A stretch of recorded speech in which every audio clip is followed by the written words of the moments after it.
Hi everyone, Jordan here from BC School Sports with an update on a couple big things before the school year ends. First, I'll update you on the AGM, which was held on May 12th here in Burnaby. We had 47 motions to deal with, and we ended up with 39 of them passed.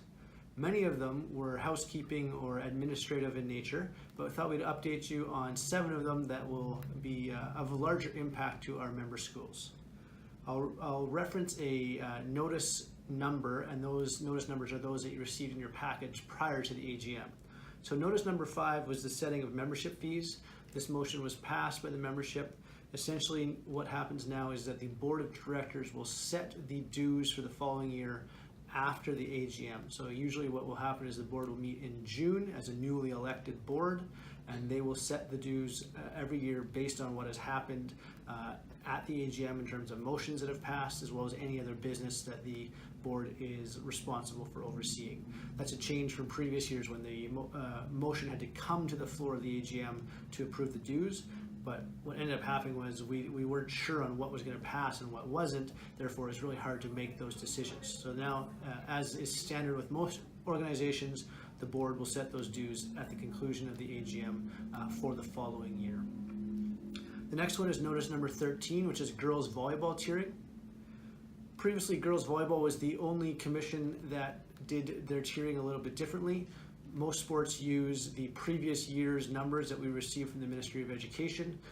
Girls volleyball was separate. The motion came to the floor and was passed that sort of difference has been eliminated. So now girls volleyball will use the same process for tiering numbers as the rest of our sports. Therefore, for next fall, so for the fall 2018 season, they will use the September 30th, 2017 reported numbers, which is our standard process for all our other sports. Notice 22 is individual student athletes playing up to a more senior school. In this motion, which was also passed by the membership, it has put a restriction on students that are in a middle school playing up to a more senior school. It was felt that student athletes, and one of the pillars of school sport is you're playing for the school that you attend.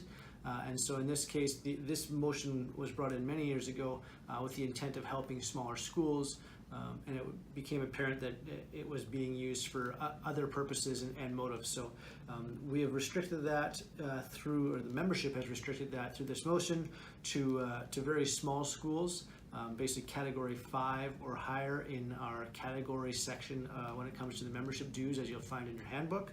But essentially for most schools, it will mean that they're no longer able to pull kids up from another school. So if you're a 9 to 12 school, that grade 9 student is eligible for any team in your school. But if you're a 10 to 12 school, you can't go to the middle school and pull up kids from that middle school. So that will be a significant change for some schools that have done that regularly. The next motion I'll highlight is notice 24, and that's the residency requirement.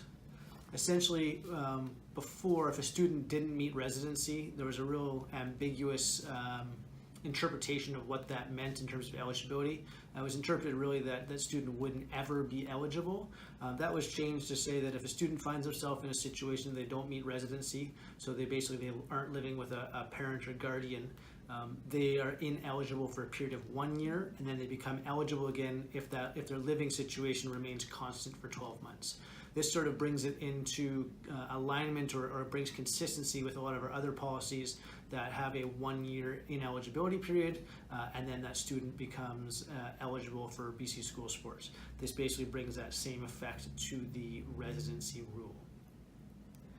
Another one that will be of note for athletic directors is for any one student athlete, you're restricted to 1 submission per year for that student. We're having situations where a school might file a school declaration and then a eligibility application and then another eligibility application for a different reason.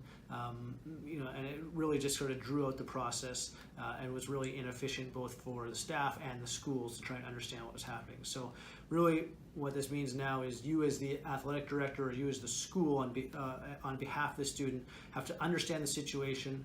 Certainly don't hesitate to call our office if you want some guidance before any submission, but understand the situation, the different rules that may come into effect, and you have your one ability to submit, whether that be a school deck, a eligibility application, what have you, on behalf of that student.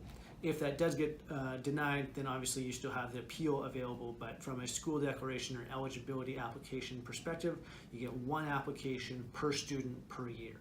Okay? A couple more just to highlight. Notice 36. So if I go back to the AGM in 2017, we passed some rules to sort of establish the catchment areas and restrictions for schools.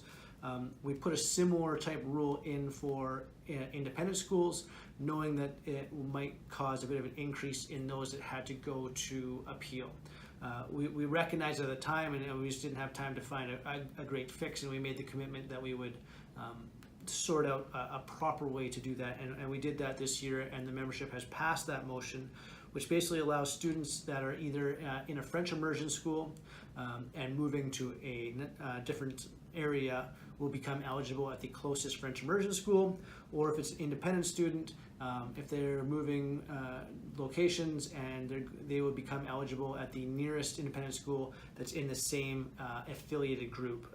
And the FISA groups, whether it be the Christian schools, international, the Catholic independent schools. So essentially what that means is if you have a student that is moving from Kelowna Christian School and is moving down to the Vancouver area, they might live closest to a different denominational school or a different type of independent school. They will become eligible at the closest Christian school without having to go to appeal. So it still doesn't give the independent schools open range just to transfer anywhere, but it does make it a little bit more equitable with those public schools in terms of trying to make sure we're not just making schools go to appeal unnecessarily. Okay. The last two are probably the two biggest ones. Notice 40, the boarding and international student athlete rule. So the membership passed a rule that came from some authors at schools on the island to basically restrict eligibility to any international or boarding student. So international student pertaining to whether that be public or independent.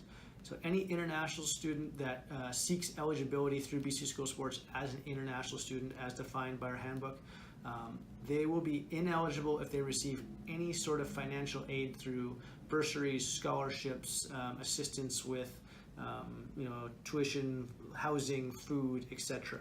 That same rule will be applied to boarding students. So the rule basically applies to international students and boarding. So again, any boarding student that receives any scholarships, bursaries, or any other financial assistance is ineligible for BC School Sports competition. Okay?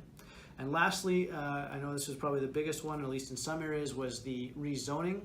So BC School Sports went through a process over the last 18 months we did multiple surveys and different groups to look at the different options for rezoning our province. The decision was made back in December of 2017 to go from the current 7 to the 9 zones that was passed in December by an extraordinary meeting. The alignment or districting of those zones was what was up for discussion. There was a committee that was formed to explore this with representatives invited from every school district that was in that affected area.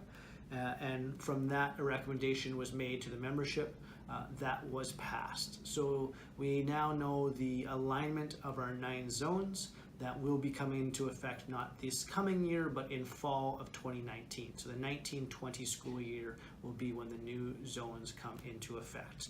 We will be working with our commissions and our athletic associations to help with that transition over the coming months to give them a chance to put the pieces in place, whether that be sort of a governance structure or championship berthing and all the things that have to be tweaked as a result of the new zones. So that's the work that's ahead of us as a result of the new zones.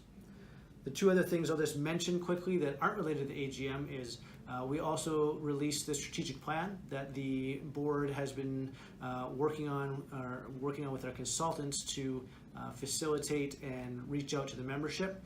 After many surveys, working groups, interviews, that was released at the AGM. You can find the full report on our BC School Sports website that will indicate to you the process and the outcomes that will sort of show and give us a roadmap for the next 5 years or so for our organization. Lastly, as a reminder, the tiering numbers for next year have been published. You can also find those on our website. Make sure you check your school's numbers. You have until October 1st to appeal if there's any major discrepancy from what is there. General fluctuations of students, because enrollment up or down a little bit is not necessarily grounds for appeal, but it's all listed on the form there that's included in the tiering document. So make sure you take a look at that and let us know if you have any concerns. As always, we're here to answer any questions. Please don't hesitate to reach out to our office. And if we don't talk to you, then we hope you have a wonderful summer, and we'll see you in the fall. Thanks so much.